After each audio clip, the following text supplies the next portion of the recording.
కడప లోక్సభ అభ్యర్థిగా కాంగ్రెస్ పార్టీ నుంచి పోటీ చేస్తున్న వైఎస్ షర్మిల అన్న సీఎం జగన్ టార్గెట్ గా విమర్శల బాణాలు విసిరారు. కడప స్టీల్ ప్లాంట్ ను సీఎం జగన్ స్వార్థం కోసం ఉపయోగిస్తున్నారని ఆరోపించారు. వివేక హత్య కేసులో నిందితుడిగా అవినాష్ రెడ్డికి సీఎం జగన్ ఎంపీ సీట్ ఇచ్చారని మండిపడ్డారు.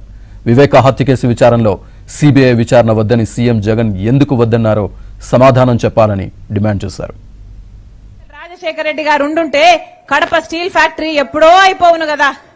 అయిందా కడప స్టీల్ ఫ్యాక్టరీ? చంద్రబాబు గారు దాన్ని విస్మరించారు. ఆఖరికి జగన్మోహన్ రెడ్డి గారు రాజశేఖర రెడ్డి గారి కొడుకయ్యుండి ఎన్నిసార్లు దానికి శంకుస్థాపనలు చేశారు తప్పితే ఆ ప్రాజెక్టు ఒక్క అడుగైనా ముందుకు వెళ్ళిందా? ఈ రోజు వరకు ఖాళీగానే పడి ఉన్నాయి ఆ ల్యాండ్లన్నీ. ఎవరు బాధ్యులు? రాజశేఖర రెడ్డి గారు ఉండుంటే ఇది ఎప్పుడో అయిపోయేది. కానీ శంకుస్థాపనలు వేయడానికి వచ్చినప్పుడల్లా శంకుస్థాపనలు వేయడానికి తప్పితే ఆ ప్రాజెక్టును వాడుకున్న పాపాన పోలేదు జగన్మోహన్ రెడ్డి గారు. కడప స్టీల్ ఫ్యాక్టరీ వచ్చుంటే ఎంతమందికి 1,00,000 మందికి ఉద్యోగాలు వచ్చేవి. ఇక్కడ ఎంపీ అవినాష్ రెడ్డి గారు వైసీపీ ఎంపీగా ఉండి కూడా ఏం చేశాడు అని అడుగుతున్నాం.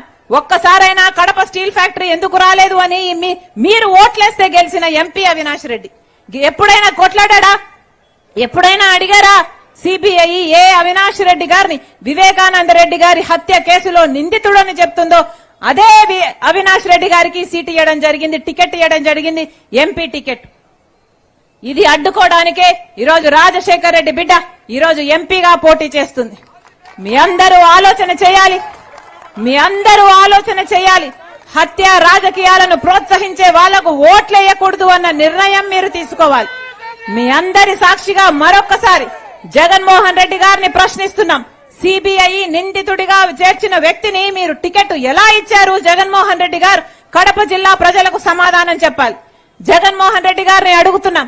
వివేకానంద రెడ్డి గారు చచ్చిపోతే ఆ టీవీలన్నీ ఆ రోజంతా హార్ట్ అటాక్ అని చెప్పారే, అసలు ఇల్లంతా రక్తం ఏరులై పారిందే, ఎందుకు చెప్పింది సాక్షి టీవీ ఆ హార్ట్ అటాక్ అని? జగన్మోహన్ రెడ్డి గారు ఇంతవరకు సమాధానం చెప్పలేదు. జగన్మోహన్ రెడ్డి గారు సమాధానం చెప్పాలి. అధికారం రాకముందేమో సిబిఐ ఎంక్వైరీ కోరిన జగన్మోహన్ రెడ్డి గారు అధికారం వచ్చిన తర్వాత సిబిఐ అవసరం లేదు అని ఎందుకన్నాడో జగన్మోహన్ రెడ్డి గారు కడప జిల్లా ప్రజలకు సమాధానం చెప్పాలి. మరి కనీసం రాజశేఖర రెడ్డి గారి మాటకు కూడా ఆయన విలువగా ఇవ్వకపోతే మరి రాజశేఖర రెడ్డి గారి ఆశయాలను నిలబెట్టిన వాడు అవుతాడో లేదో జగన్మోహన్ రెడ్డి గారు ముస్లిం భాయో బహనో సబ్కో సోచనా చాహియే. ఈరోజు మేము చెప్తున్నాం, జగన్మోహన్ రెడ్డి గారు ముఖ్యమంత్రి కావటానికి ఇదే ముస్లిం ప్రాంతాలకు వచ్చి ఎన్ని వాగ్దానాలు చేశాడు జగనన్న గారు. జగన్మోహన్ రెడ్డి గారు చేయని వాగ్దానం ఉందా? ఇమామలకు 15,000 జీతం ఇస్తామని చెప్పారు. ముస్లింలు ఎవరన్నా చనిపోతే ప్రమాదవశాత్తు బీమా కోసమని 5 లక్షల రూపాయలు ఇస్తామని చెప్పారు. ముస్లిం బిడ్డల పెళ్లిలైతే 1,00,000 రూపాయలు ఇస్తామని చెప్పారు. ముస్లిం బిడ్డలు ఫారెన్ వెళ్లి చదువుకోవాలంటే 5 లక్షలు ఇస్తామని చెప్పారు. ముస్లిం బ్యాంక్ అని చెప్పారు. ముస్లింల కోసము రిజర్వేషన్ బేసిస్ లో నామినేటెడ్ పోస్టులకు కూడా అవకాశం కల్పిస్తామన్నారు. ఒక్కటంటే ఒక్క మాటైనా నెరవేర్చారా ముఖ్యమంత్రి జగన్మోహన్ రెడ్డి గారు ముస్లిం